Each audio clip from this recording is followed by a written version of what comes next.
Yo, good day everyone. Yeah, I just finished Tagalog. Yo, magandang araw sa inyong lahat. Kakain tayo nito. Peanut butter. No added sugar, no added salt. Bali, kakatapos lang ng trabaho ko. Nagsimula kanina alas 6 hanggang alas 2. And ngayon ay 2:30 na. Nandito na ako ngayon sa Bunnings. Usually, pagkatapos ng trabaho ko, sa shopping center ako pumupunta. Mga 3 minutes drive simula sa trabaho.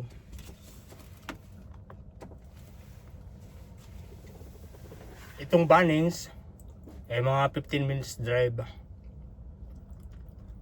Ano to nasa parang nakatago na lugar.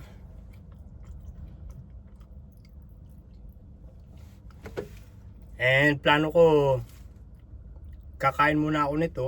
Ito nga, peanut butter. Dito sa tinapay na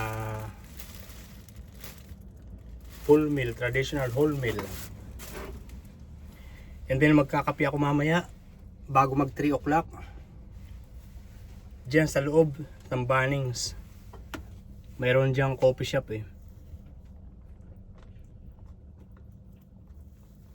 Actually, may kape rin ako dito.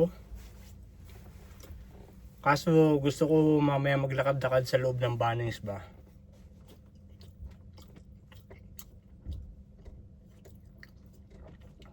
Mag-browse ng mga bagay-bagay. Kasi paminsan-minsan may mga bago silang mga produkto gusto ko yun. Gusto ko yung nagbabrowse ng mga bagay-bagay ba. Kaya paborito ko nga puntahan itong Bunnings, yung Spotlight. And grocery, kahit grocery, ini-enjoy ko rin maglakad-lakad sa loob ng grocery.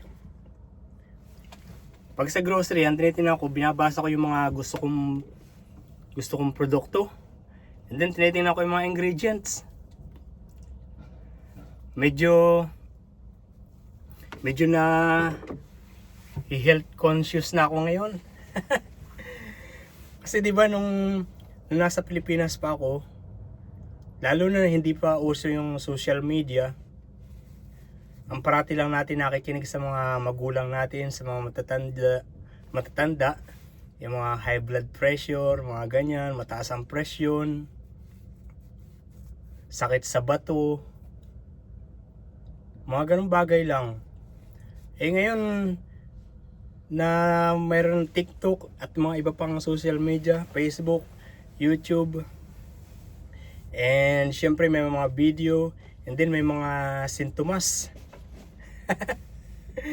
Hindi may iwasan na minsan mayroon tayong nararamdaman na isa sa sintomas ng mga ipinapaliwanag na karamdaman. Ayun, edi kahit pa paano nakakapag-worry, naisipin. And then sasabihin dun sa video kung ano yung sanhi.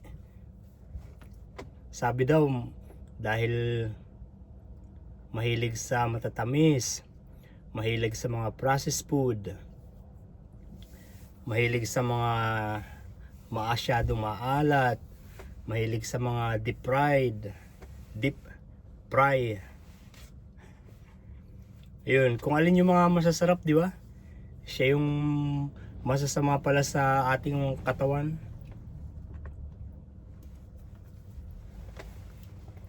Ayun, kaya ngayon medyo kumbaga minomonitor ko na. Kumbaga nililimitahan ko na rin yung pagkain ko ng mga ganung bagay, ng mga maaalat, ng mga matatamis.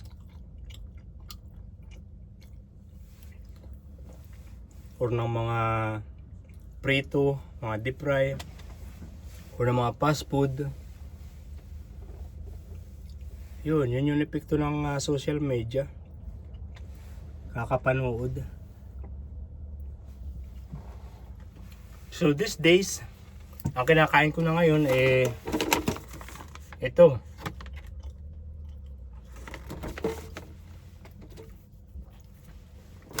Ito, ano to, oats. Tapos nilalagyan ko lang siya ng blueberry or mixed berries na frozen. Kasi healthy daw yung ano yung blueberry saka yung mga mixed berries na yan. And then nilalagyan ko rin ng ng mixed nuts and yogurt and chia seed. And then kanin. Bihira na lang kumain ng kanin tuloy. Kaya katulad ngayon, siguro mga 1 linggo, 2 linggo na akong hindi kumakain ng kanin. Or pag nagki-craves ako ng kanin, bumibili na lang ako ng sushi. Alam niyo yun, yung isang roll na ganyan. Minsan sapat na yun pampatanggal ng craving sa kanin.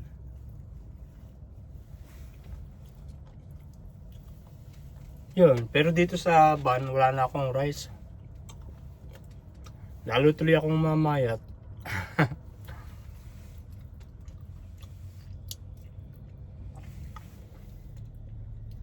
And ano pa ba? Kasi di ba nasa granny flat ako nakatira. Ang parati ko lang ulam pansit. At sa mga basta parating may toyo. Paborito ko yun yung mga may soy sauce base na ulam. Yun ang mga paborito kong pagkain. Ngayon, bihira natin ako kumain ng mga ganon.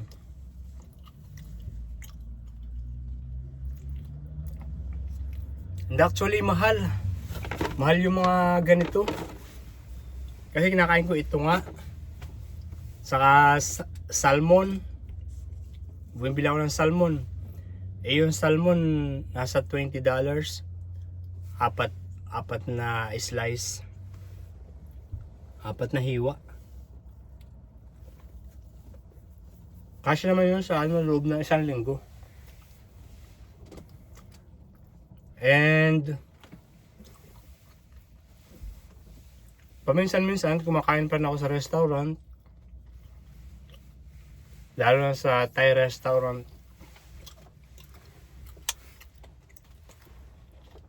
Kumbaga nilimitahan ko lang ang pagkain ng mga yun kung ano mga sinasabi sa mga video na hindi healthy.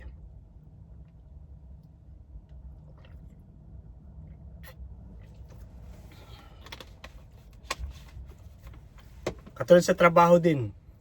Sa trabaho, parati akong kumakain ng tinapay. Hindi tinapay, yung mga pastry ba? Yung mga pastry, mga Danish, croissant. Dati. Ngayon, hindi na ako masyado kumakain nun.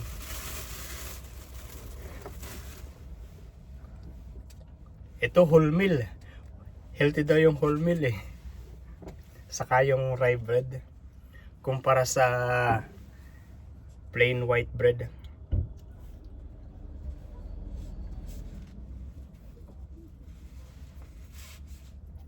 Instant noodles. Hindi na lang kumakain ng instant noodles. Nagno-noodles pa rin ako, pero ang ginagawa ko, katulad nito.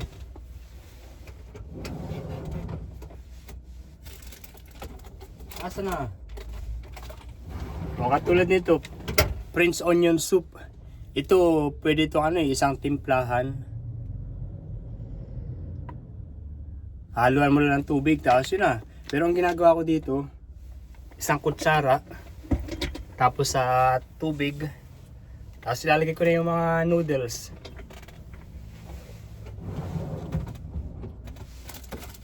Yung noodles na katulad nito. Kasi yung mga ganitong noodles, yung ingredients ayos hindi siya katulad nung instant noodles na Payless, di ba, Maggi, or yung may goreng, yung mga instant noodles na ganun. Actually, may noodles ako dito. Sana?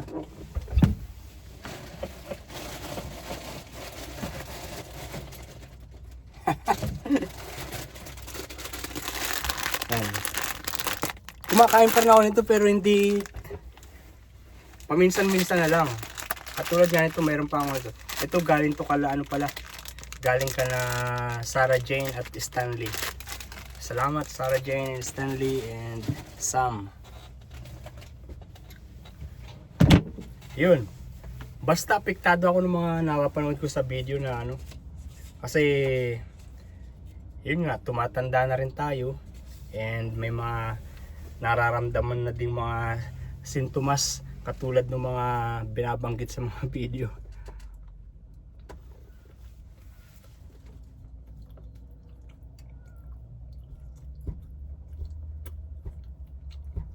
Yun.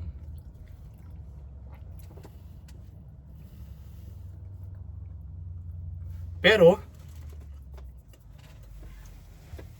pag may okasyon, kunyari niyaya ako nila inigo or may birthday yan, siyempre malaki pa rin yung kain ko. Na mga, lalo na pag Filipino food.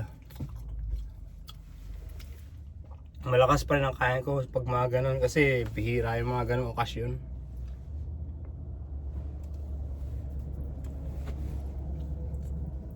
Masarap yung Filipino food eh.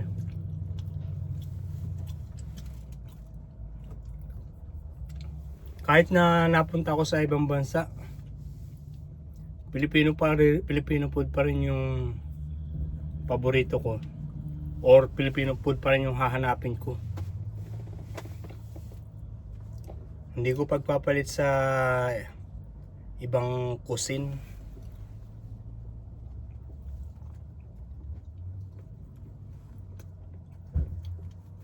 Kahit pa sa mamahaling cuisine.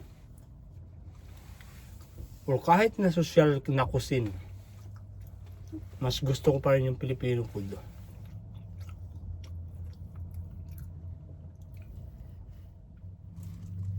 Yeah. Salamat. 2:42 na. Ubusin ko lang to and then maglalakad-lakad ako sa loob ng Bunnings. And magkakape habang naglalakad.